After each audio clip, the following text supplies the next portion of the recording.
আজ সকাল সকাল বেরিয়ে পড়েছিলাম বাবার সাথে। আমার কিছু টেস্ট করার ছিল। আর বাড়ি আসার সময় এই কাণ্ড ঘটেছে। জল পড়ে আমার জিন্সই ভিজে গেছে। এর মধ্যে আমার ঠান্ডা জ্বরও লেগেছিল, বাট কিছু করার ছিল না। বাড়ি এসে দেখি একটা পার্সেলও এসছে। ওর জন্য একটা গ্রুমিং কিট অর্ডার দিয়েছিলাম, সেটা চলে এসেছে। ওর মা আনবক্সিং করবে। এটা মা মানে আমার তরফ থেকে ওকে দেওয়া প্রথম গিফট। যে এখন ঘুমোচ্ছে নেই, ওইটা না এইটা। কিসের জিনিস? ওয়াও, বিরাজটা সব থেকে বেশি ভালো। হ্যাঁ, এটা তো খুব সফট। আমি ভেবেছিলাম মনে হয় নুকিলা পদার্থ। এই গ্রুমিং কিটের সমস্ত জিনিস এত কিউট ছিল, মানে তোমরা তো দেখতেই পারছো। আমরা ভীষণ এক্সাইটেড হয়ে গেছিলাম। তো ব্রাশগুলো নিয়ে হেয়ার ব্রাশ করতে শুরু করে দিয়েছিলাম আমরা। আর হ্যাঁ, এই মানে ১ মাস পরে কুসুর প্রথম হেয়ার ব্রাশ করা হচ্ছে। আমার এত ভালো লাগছিল। আর তারপরে আবার ও ঘুমিয়ে পড়েছিল। এখনও জেগে গেছে, এখন ওর সাথে একটু খেলা করে নিচ্ছি। দেখো, ও এত কিউট, আমার যে কুচু। কি বুনু এটা? তোর গাছের? হ্যাঁ।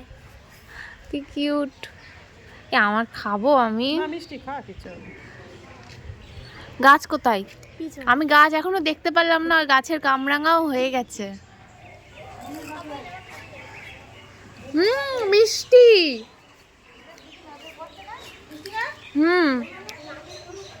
এর মধ্যে আমাদের গদাই বাবা জীবন বাড়িতে এসেছে কি অবস্থায়, জাস্ট দেখো। আজকে ওদের মানে স্কুলের লাস্ট দিন ছিল, এরপরে সবকটা হাই স্কুলে যাবে। তো স্কুলে এইসব করেছে সবাই মিলে। আজকে স্কুল শেষ করে এসেছে, কালকের থেকে পরীক্ষা। মনে হচ্ছে পরীক্ষা না, মনে হচ্ছে রেজাল্ট নিয়ে আসলো সবাই ভালো নাম্বার পেয়ে পেয়ে।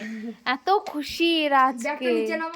তারপরে সন্ধ্যাবেলায় ছর্দির সাথে গেছিলাম আমি বাজারে। ওর কিছু গ্রোসারি শপিং করা ছিল। কিছু বলতে এই পুরো এক ব্যাগ শপিং করেছে ও। ব্যাগটা কিন্তু অনেক ভারী হয়ে গেছিল। আর এই যে আরেকটা ব্যাগ আমার হাতে দেখতে পাচ্ছো, এটার মধ্যে প্রচুর ভারী একটা জিনিস ছিল, যেটা নিয়ে আসতে মানে আমার হালাত একদম টাইট হয়ে গেছিল। এখন আমি আছি ছর্দির বাড়িতে, আর দুপুরে তো ওরা ওই বাড়িতে ছিল, এখন ওদের বাড়িতে আমরা চলে এসেছি।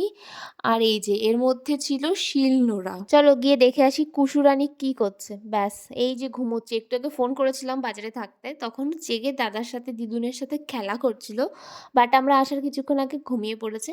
তারপরে তো বাজার থেকে আনা গরম গরম সিঙ্গারা খেয়ে নিলাম। যদিও এখন আমার পক্ষে এটা খাওয়া ঠিক না, বাট সবাই খুব জোর করছিল। আর সিঙ্গারা খেতে খেতে এর মধ্যে কুসু উঠে গেছে।